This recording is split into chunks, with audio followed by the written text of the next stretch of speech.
can I call him the man of the hour? DPWH Secretary Manuel Bonoan. Hi, sir. Good afternoon. Good afternoon, sir. Good afternoon po. Good afternoon to all Hi, our Secretary. Sec, listeners. Hi, good afternoon, ma'am. Sec, paano ba yan? Baha na naman Yes. po. At hindi po masyado malakas ang ulan, ha? Yes, Kaunting po. ulan lang. Yeah. Malakas po yung ulan kanina. May downpour dito sa Manila po kanina. But the fact remains na these days konting ulan lang or sandaling ulan lang is cities get flooded straight away. Paano, Secretary? A downpour is a downpour. Hindi naman siya tuloy-tuloy. Mukhang kanina umaga, I understand na I was also caught in traffic kanina.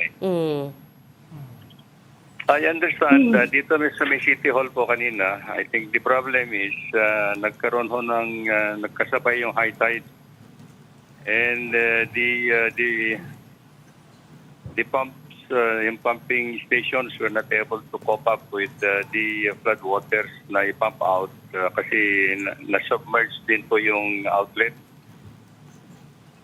So it took some time actually for the pumping stations to pump out yung runoff water inside. And besides actually the other thing is actually yung the drainage system dito sa area na yan are just being desilted. Pero, Secretary, bakit na-surprise? Ito ba ay something extraordinary? Something unexpected? Yeah, I always pass that every time that it rains naman. Hindi naman ngayon lang umaga napansin ko nga na bakit nagkaroon ng massive flooding dito sa May City Hall kanina. Despite the fact that we were able actually to operate yung even to yung pumping station sa Padre Paura po. So, sir, So, ano po kaya ang dahilan, Secretary? Ang sabi ng mga tao po namin kasi because of the high tide. Nag-high tide po kasi nasabay sa high Nagsabay. tide.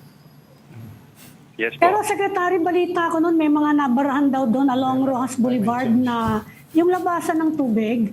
Di ba nililinis din nyo yun a couple of weeks ago? Ano yung nangyari doon sa paglilinis nun? Nililinis yan actually. But I think kung minsan kasi after a week, mababara na naman po sa mga basura . Basura. Yes po. So ano po yung naiisip nyo na kung sakasakali lang, no, na yung kahit medium-term intervention para, kasi sabi ng mga taga-Maynila, parang lumalala daw yung baha sa kanila ngayon. Mas mabilis na tumaas ang tubig, mas mataas yung tubig. Kasi may mga kasama kami dito na mga taga-Manila. Yan ang sinasabi nila. Ano po ba yung iniisip ngayon ng DPWH na interventions? Short-term, long-term?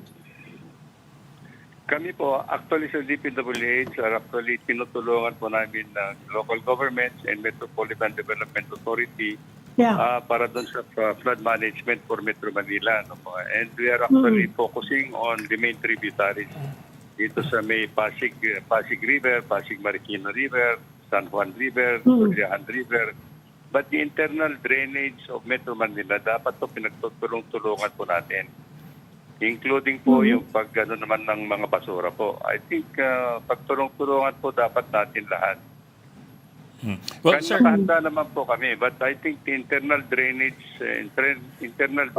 system of Metro Manila is so old, antiquated, and actually silted po. 70% of the drainage system in Metro Manila is silted. Hindi lang po na Manila City, the entire Metro Manila po. Well, sir, in fairness, sir, I'm checking tide charts right now. It was high tide kaninang umaga at 8 a.m.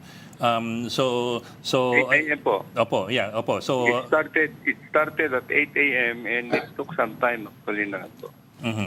Yes, sir. So we grant you that, sir. Pero sir, at the same time, ano kasi, like everybody else has mentioned and pointed out, parang it seems to be taking less and less rainfall for floods to get higher and higher more recently, I don't know if this is anecdotal or if this is experiential. Parang mas kaunti na ngayon ang kailangang ulan para bahain tayo. Do you have the same observation, sir? And I think what do you that's think the that is? observation for most people. Tsaka in relation sa I tanong think ni this is Ed, the most- Secretary, talaga namang nag-high tide sa umaga eh. Ibig sabihin, yung Opo. mahirap sisihin, sabi nga ng Catholic Bishops Conference of the Philippines, mahirap naman na sisihin lang yung flooding dahil lang sa climate change. So, Opo, ano yung opo, human opo, element opo. dito? Yung mga basura po at saka yung antiquated drainage system. Ang Secretary, pag naririnig mo yung mga politiko, yung mga senador, yung mga congressmen, sinisisi yung DPWH. Pag naririnig mo Saan po, naman sa yung mga Metro Manila po? naririnig mo naman yung mga iba, sinisisi yung mga LGUs. Yung mga LGUs naman, sinisisi yung mga congressmen at saka yung DPWH at saka yung mga senador. So, sino ba talaga? Dahil lahat nagsisisihan eh. Lahat nagsisisihan dito sa cost ng flooding at saka cost ng corruption dahil sa mga flood control. From your vantage point, ano ba ang tingin nyo? Saan ba talaga nang gagaling itong problema? Well, ang masasabi lang po namin kasi, I think we are doing engineering interventions. But there are many factors po, sinasabi nga namin, there are many factors that would have contributed to the flooding problems. So, sabi nga namin, it has to be done holistically in an integrated manner. Like sinasabi po natin dito sa Metro Manila, we have to, nandyan yung engineering interventions natin, but I think we have to address solid waste management, we have to address yung land use, mga resettlement of informal settlers, we have to, yung drainage system and things like this. And I think there are also responsibilities naman po of the local government units and other institutions siguro to help us out. Pero, Secretary, reflective ba yan dito sa bagong NEP? Yung ganyang klaseng mas holistic, mas integrated na approach? Paano? Parang doon sa lumabas na NEP, parang more of the same eh. Still a lot of flood control NEP projects, no? Sir, NEP is just the engineering intervention. The other components and other sectors like environmental issues, land use issues, hindi po kasama sa amin sa flood control program. It has to be undertaken by the other agencies naman. And of course, local governments as well. Secretary, may balita ngayon na may feelers daw kay former DPWH Secretary Babe Singson. Babe Singson, na siya yung magiging bagong DPWH. May nabalitaan ba kayong ganon? And have you also heard meron namang ganyang mga salita dyan within the executive na mga paramdam na baka gusto nyong magmamahinga or something like that? Meron din ba kayo nakukuha ang ganong feelers from the administration? Wala pa naman po. Honestly, wala pa naman po nobody has ever told me anything about it. May any word from Malacanang to you about all these stories swirling around? Lalo ngayon naglabasan na story about former Secretary Singson eh. Meron bang word from Malacanang about it?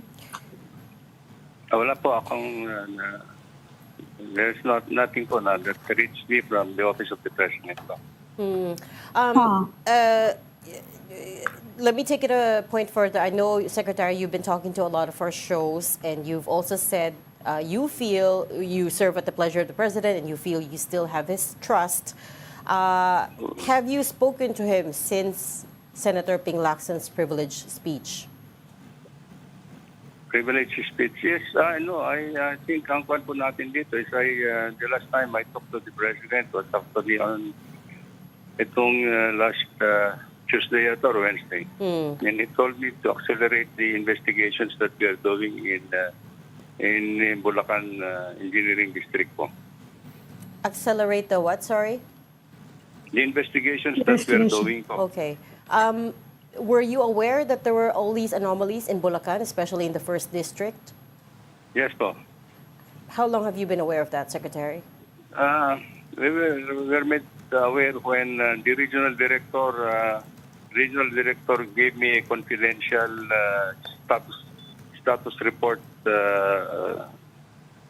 some time ago po. And I have discussed already with the president about it. Sorry, what is some time ago? Secretary, Sorry, sir. Let me just clarify this. What is some time ago? How long is some time ago? I think ang kwan po natin dito, for the specifics, I think for the specifics after the zona po, but I think the flood control program, I have spoken with the president before the zona po. I'm trying to find out because we also talked to our sources, and one of my sources, who's a contractor, for instance, said matagal ng problematic yung district engineering office in Bulacan, and they have long known about former DE Henry Alcantara, for instance. And I'm just wondering why we're only finding this out now. He has been in position since President Marcos sat down, and in fact, he was recently promoted to Assistant Regional Director, correct? He was assigned, actually. It's not yet promoted po. It's not yet been promoted, actually, Percy. Okay, pero he was assigned as OIC yes. of the RD. Yes po. OIC, Assistant Regional Director po, but I pulled him out Yes. already. Okay, so I'm just wondering if the contractors on the ground, if the people on the ground had long known about these anomalies and the way things work in Bulacan, how come you're only finding out about it recently? On my part po, kasi I think there are several levels of several levels of supervision. You have the director of that region. You have an assistant secretary for operations. You have an undersecretary of operations. So these are the levels of supervision that should be taking place actually in all the project implementation. So,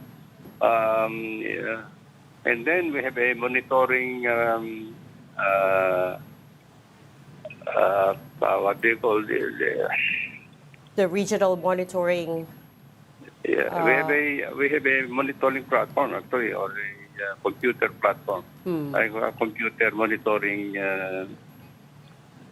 for all projects actually that would indicate actually The status. where the project is, geotag. They have pictures. They have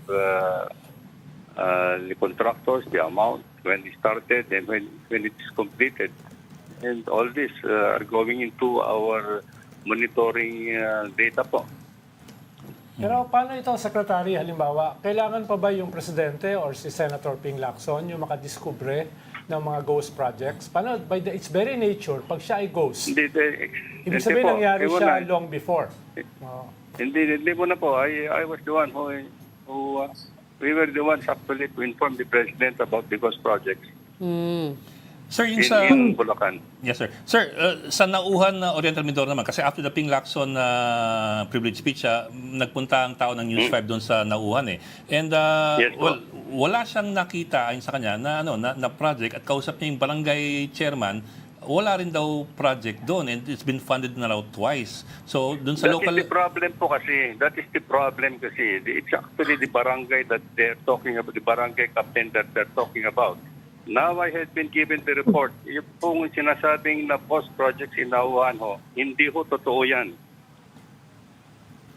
Ano Na po sinasabi ng barangay captain. Hindi po totoo na... Ghost. Hindi po.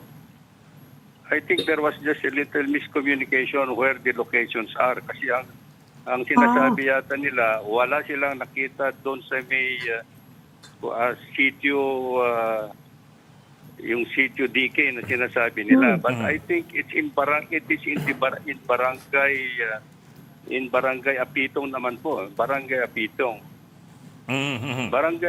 Sitio DK is in Barangay Apitong. But the projects are in Barangay Apitong po. They are saying that wala po doon sa miskong Barangay DK. Okay, you're saying that the projects really do exist, but they're Mali not lang. in Yes, where the po. barangay captain is saying they should be. Yes po. I'm not just being given the report po ngayon at this point in time. I'm looking at the map. Ah. Secretary, balikan ko lang Yes, si Mr. Alcantara. No? You said you pulled out ba yun as a Assistant Regional Director? At saka kailan Yes po po. yun nangyari? Kailan po yun Yes siya po. na-pull out? I think about 2 weeks ago or 3 weeks ago po. At 2 weeks ago pa, before the expose of Senator Lacson. Yes po. So, Ano po ang status niya ngayon? Anong status ni Mr. Alcantara ngayon? Floating po, is floating, we call it floating status po. do you have enough to charge him yet? We are just waiting for all the documentation. I issued to them a few days ago a show cause order based on yung, especially on the project that the president went to see in San Miguel, Bulacan po. Secretary, Sumagot na po ba siya? Ano pong sabi niya sa inyo? I'm sure you talked to him. Ano yung sabi niya dyan sa mga, since mayroon kayong internal investigation, may reply ba siya dyan sa mga ganyang akusasyon? Ang alin po, sorry, I didn't get to the... Sumagot po ba si Mr. Alcantara? Because you have an internal investigation ongoing, I'm sure you also tried to get his side. Meron na po ba siyang sagot dyan sa mga allegations of anomalies involving him? Not officially pa po. I'm waiting for them because I issued a show cause order for them to explain actually yung the status that were looked into by the president and also the other projects that we have seen also ourselves actually po.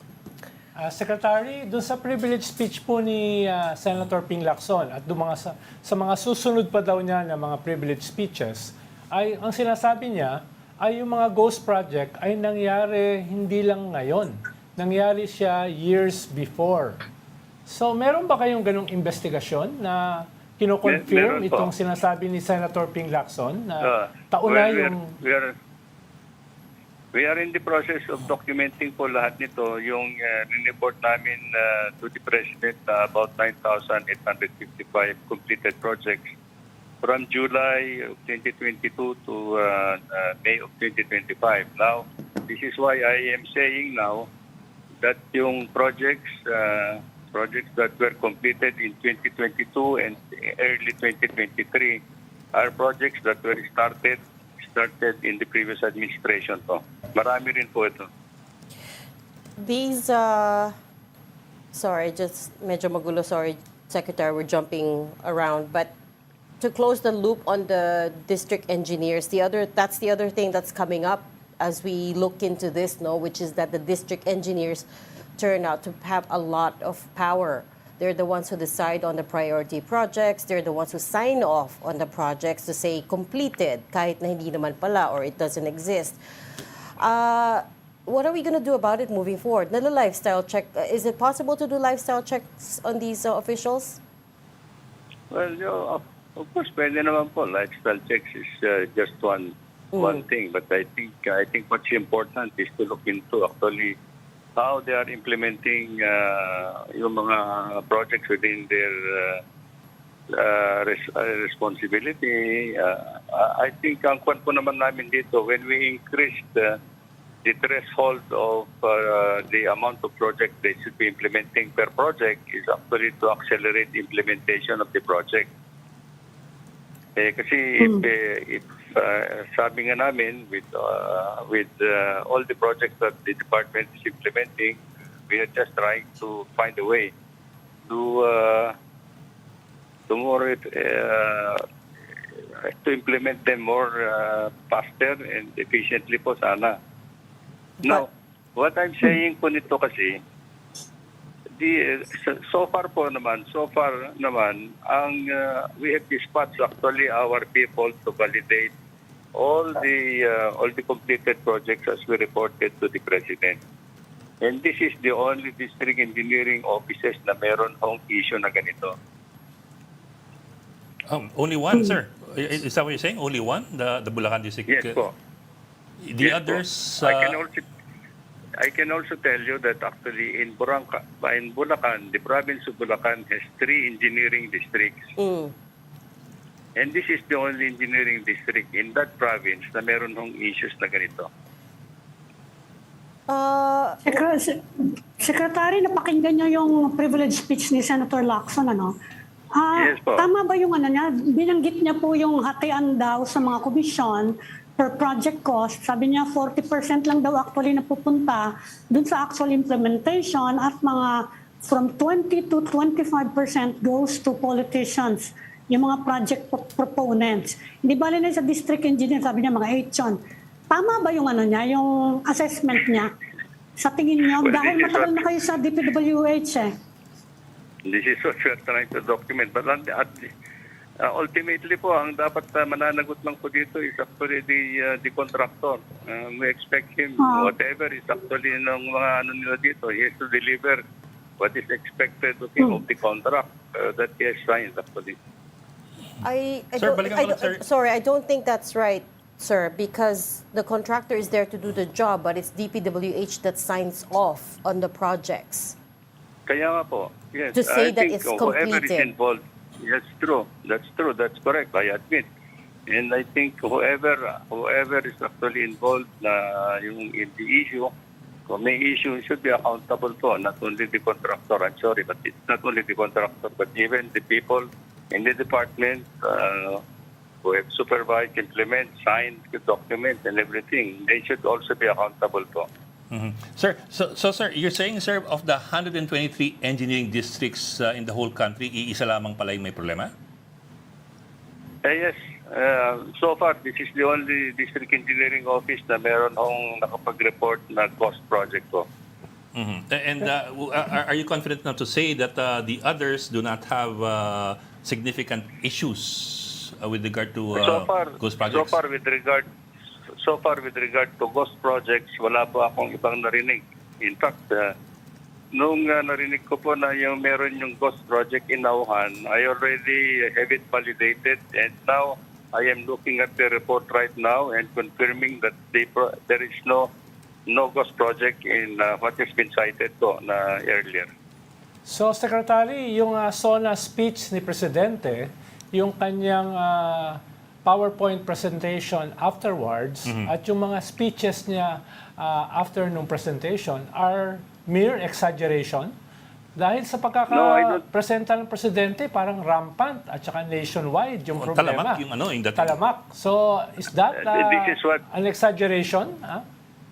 Ang pan po dito is either hindi naman po siguro na lahat ghost projects, no, but the problem is actually yung quality of the projects that were implemented po, kasi maraming nasira, maraming nakikitang hindi natatapos, yung mga ganun. Okay, sir, so just to qualify, yung sasabi yung problematic lang na isang district is only for ghost projects. Yung ibang issue with regard to, for example, possible overpricing or poor quality, iba pa ho yun. For quality. Yeah, this is what we are now validating po sa lahat. I think, yun po. Okay, sir. Pero Secretary, In all wala the ba other nag-inform sa engineering Presidente before the SONA speech, before the presentation ng PowerPoint, na ganito lang yung problema? Dahil mapapahiya yung Presidente sa kanyang presentation, ha? Tsaka sabi niya, mahiya naman kayo, di ba? Oo, That sasabog was a sa mukha sweet niya issue. yung kanyang expose. Well, sa SONA po is actually, it was a general statement on the implementation of the flood control projects po. Now, after the SONA, we were able to report to the President naman kung where the initial information that we got regarding ghost projects po. Okay, sir, I understand, sir. You're saying na iisa lang talaga yung, at least as far as you know, yung problemadong district as far as ghost projects are concerned. If we broaden, sir, the topic, broaden the issue, kasi nga, taking off from the President's SONA, mga ilan ang problemadong district as far as ghost projects, overpricing, and poor quality is Hold concerned? on, sorry. I need to fact check another thing. Di ba President Marcos went to Baliwag, Bulacan? That's in the 2nd district of Bulacan, correct? Does that fall under the same engineering district? Yes po, yes. So 1st and 2nd district fall under the... There There Okay. are 3 legislative districts in the first engineering district. Okay, so they fall under the same DE, basically. Yes, Baliwag, and then the yes, first three that he announced, Malolos, Kalumpit, and Hagonoy. Okay. yes po. Yes, sir. So if we broaden the discussion into ilan sa mga 123 engineering districts yung problemado as far as whether it's ghost projects, poor quality, or overpricing, ilan po yung tansya ninyo from your assessment? And I suppose you've already evaluated a lot of these districts. Ilan sa kanila yung problemado? They were just collating po yung kanilang reports because we dispatch yung mga teams namin a few 2 weeks last week pala to go over yung mga projects na reported completed, and then just coming up with their reports po. The other area is actually na sinasabing marami ding cost projects is in Iloilo City, and may nagre-report din po sila na wala naman sila nakitang cost projects, but I think there are technical issues that they are reporting actually na parang hindi ho tama yung elevation o yung So quality po. technical deficiencies, yung mga ganun po. So quality sa Iloilo City. Quality, yes. Mhm. So, posible, Secretary, na mas marami pa nga yung ghost projects na yan kasi ongoing pa investigation niya. Yes po, siguro. I think we'll just try to look all into, especially into this, itong district na ito po. Yung PowerPoint presentation po ni Presidente, the information came from you, di ba? From the DPWH. Yes po. So, Yes puro po, from validation the- pa lang ngayon. Puro Yes, validation ngayon ongoing. Yes po, for validation. Ang pan po namin kasi dito is, first of all, nagpatingin kami ng validation teams actually to see present or absent ba yung mga projects that we have reported. So, karamihan naman present lang, pero it's now we are undertaking yung financial and technical validations po.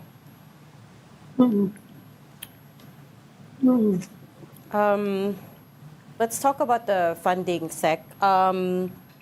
Because I think it's common knowledge at this point na yung insertions, it happens in Congress, right? But I don't know if you're aware, but whenever we talk to both national, provincial, and local officials, they're all pinning the blame on DPWH. For instance, we spoke to Congressman Arnan Panaligan of the 1st District of Oriental Mindoro being one of the ones that Senator Ping Lacson mentioned. There are a few towns and barangays there that allegedly had ghost projects and substandard projects as well. Ito ang sagot ni Congressman Panaligan sa amin, and I will read you the quote so I don't misquote him. He says, "Lahat po yan, DPWH ang nag-identify. DPWH ang nagplano, gumawa ng program of works. DPWH din ang nagbid, nag-award sa contractors ng mga proyektong yan, specifically ang regional office. Wala tayong say doon. Ang congressman walang say sa paggawa ng program of works, pag-design, pag-award." Can I have your response to that, please?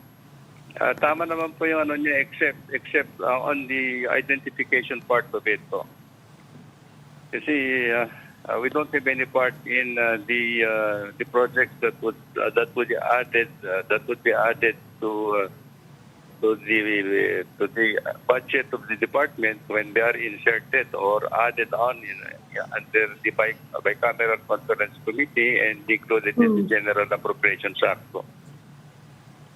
So when the realignments happen in Congress and the agencies get back the budget through the GAA, I mean, what's your reaction when you see all of the additional the extras? Of course, we are surprised. Actually, and these are projects that have not been vetted in the field, and that would be the only time that we knew about these projects. And however, it's already in the law, and we have to implement it. The law can be challenged, sir, especially if you're Hello, not sir. aware of the projects. Sorry, ma'am. I'm just saying that the law can be challenged, especially if you're the agency that's been tasked to implement them and you're not aware of them, right? Yes, and this is the reason why for fiscal year 2025, when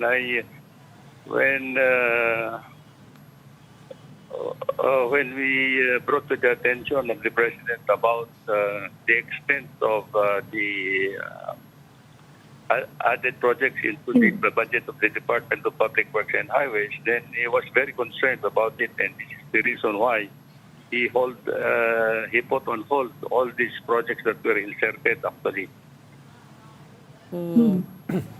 Secretary, Mga sabi magkano po yung ni... na-insert, Secretary? For 2025, magkano yung mga na-insert? I think For flood this would be control, the would you know? largest. I don't know kung ilan yung flood control, but I know the amount actually po. The amount the amount of projects inserted. It's I think it's about 450 billion po. 450. billion. Something like that, so 45 or 430 billion. But out of that, 26 billion were vetoed by the president. And that's just Yeah. for flood control. Many of them are flood control po. And the others went Very to? The others Public went Works. through the others went through what we call for later release that was being scrutinized by the Office of the Yung President. Saro. Yeah. Secretary, So, yun sabi po. ni Senator Jinggoy at saka ni Senator Ping Lacson, these ghost projects, these below quality projects sa mga flood control ay nangyayari hindi lang ngayon, kung hindi even in the previous government. Paano ho, kahit nung previous government, you were a deputy minister and undersecretary. Nung Hindi po, panahon ano na po. yon ay meron ba kayong nabalitaan ng mga ganitong anomalya? Yung I was undersecretary before I retired in 2010 po. 2010 po yan ha. Secretary, anong nakikita 2010 niyong po. pwedeng reforms para maiwasan na tong ganitong mga iskandalo? Ano yung mga doable sa tingin niyo na pwedeng gawin para maiwasan tong Internally ganito?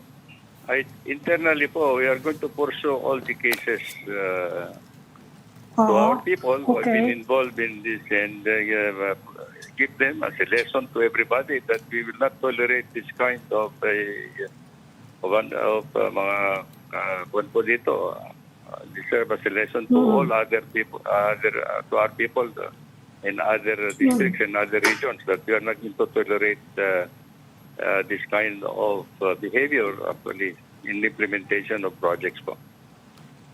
And I May forward proposal them ba kayo that, halimbawa sa Congress, may proposal ba kayo na pwedeng gawin? Or sa executive, kung anong pwedeng gawin para maiwasan tong ganito? I think we are just preparing for our recommendations at this point in time po. At some point in time, we should be able to submit it to the Office of the President din po. Sir, si Babe Singson keeps saying that they left behind a flood control master plan noong 2016. And he's insisting na it should just be there somewhere in the DPWH. In fact, he was saying in fact, the NEDA has been using it. So NEDA even has a copy of the master plan. Have you been able to secure and find it already, or talagang it's archived somewhere? I think I have to clarify this a little bit po. Yes, sir. Maybe he's referring to the master plan for Metro Manila po. Maybe he would have been referring to the master plan of Metro Manila that would, if all the components of that master plan would be implemented, it would cost about 351 billion. And ang pan namin dito, we are continuing to implement it. As far as the department is concerned, multi-sectoral po itong master plan na ito. It's an integrated master plan. And sa amin po ngayon, ang ginagawa po namin dito is actually yung Pasig Marikina flood management program that is now being financed by the Japanese government. And also, we are now, another component po is actually yung rehabilitation and upgrading of the pumping stations. We are now upgrading 32 pumping stations to increase their discharge capacities po. Now, the other component supposed to be is actually yung environmental sectors on yun sa watershed management in the Sierra Madre. I think we also have to have yung integrated drainage system for Metro Manila, land use, and etc. Marami po yun eh. But I think it's only for Metro Manila. I have to qualify that because baka ang the impression is actually a flood control for the entire country. Hindi po. Well, sir, kasi, Because we have 18 major river basins Yes, sir. in the country and each has a master plan. yes, sir. Well, actually, sir, we were talking to him last night about this, and when in talking about that master plan that he said they left behind, he mentioned all these river basins.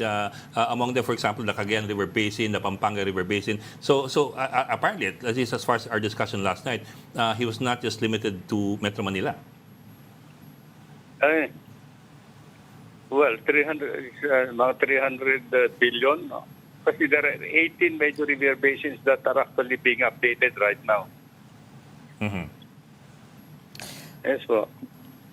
What But are, what I learned is actually the 351 billion is for the Metro Manila flood management master plan to. Para po sa Metro Manila, gaano karami yung mga flood control projects? Halimbawa, in-announce last year ni Presidente na libo-libo.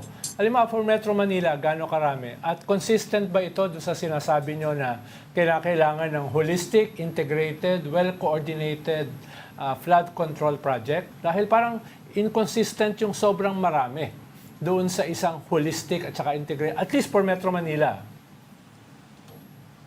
Well, sa amin po sa Department of Public Works and Highways, I mentioned, ang ginagawa po namin ngayon is actually yung upgrading of several pumping stations po. About 32 of them which will be completed by next year. And then we are pursuing also yung continuing the implementation of Pasig Marikina floodway program. And I think we are now in phase 4. Doon na sa Upper Marikina River po, which the President also visited a few weeks ago. okay. And then just very quickly, if you could help me demystify this part of the process. We also spoke to Bulacan Governor Daniel Fernando, who insisted that when DPWH implements projects, wala daw coordination with the regional or provincial government or local government. Is that true? Let me just explain a little bit how these projects, at least under the National Expenditure Program that we consolidate, which is actually the President's program po, ano? Because all the projects that would enter into the President's program would have been coordinated at the provincial level. Pero dapat ilalagay po yung mga priority projects nila, priority projects sa provincial level, and then it's elevated to the Regional Development Council, and then they will consolidate it all into a regional budget proposal. Regional budget proposal. From there, then they will select actually what the priority projects that will be incorporated in the President's budget.